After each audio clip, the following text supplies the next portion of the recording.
It should make that glass of synthetic blood easier to swallow. "Come on, Mom!" Constantine ran ahead of her and charged up the steps to the front porch. Not to be outdone by her older brother, Sophia clambered up the steps too. "I don't have to wait for Mom to unlock the door," Tino boasted. "I could teleport inside." Sophia scowled at him, then turned to Shanna. "Mom, he's bragging again." She gave Tino a pointed look. How many times had she warned him to be mindful of his little sister's feelings? So far, Sophia had not displayed the ability to teleport, and she was growing increasingly sensitive about it. "There now." Shanna's mother, Darlene, gave Sophia a hug. "Everyone has their own special gifts." Sophia nodded, smiling sweetly at her grandmother. "I can hear things that Tino can't." "Mom, she's bragging again," Tino said in a high-pitched voice to mimic his little sister. With a snort, Shanna carried her children's empty suitcases up the steps to the front door. In spite of the recent upheaval in her personal life, her kids continued to behave normally. Like the weeds, they seemed capable of thriving in any environment. "Nice porch." Darlene looked around. "It needs to be swept, though.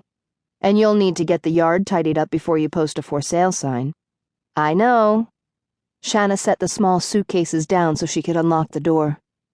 This was the first time her mother was seeing their home in White Plains, New York, and maybe the last. Since Shanna's transformation, they'd all lived at Dragon Nest Academy, the school she'd started for special children, mostly shifters or hybrids like Tino and Sophia. Roman had claimed she'd sleep easier, knowing their children were well supervised during the day. He was secretly worried that she wasn't happy, that she wasn't adjusting.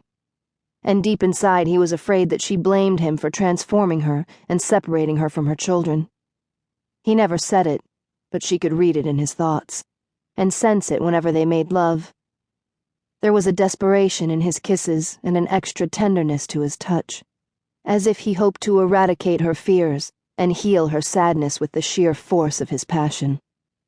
She blinked away tears as she opened the front door. Poor Roman.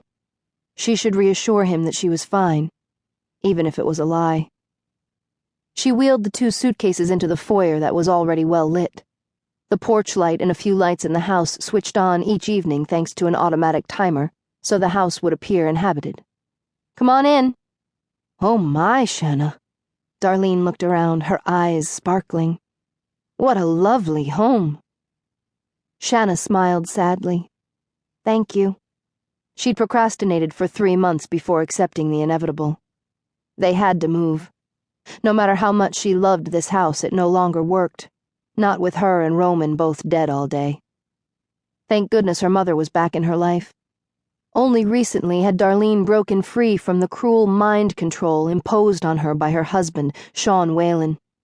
She spent all of her time now with her children and grandchildren, trying to make up for lost time.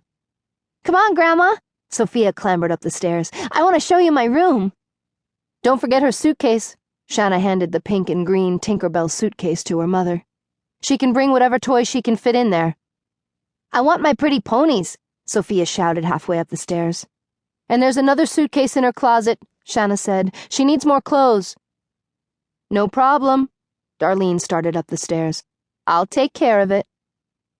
Shanna handed her son his orange, Nyx-decorated suitcase. "Here you go."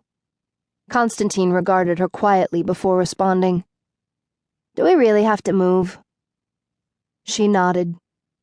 "It's for the best. There are more people at the school who can watch over you during the day. I don't need a babysitter." Shanna sighed. Sophia was delighted with the move, since the school now boasted a stable of horses for equestrian classes. But Tino wasn't so easily swayed. "You'll have other kids there to play with, like Coco and Bethany."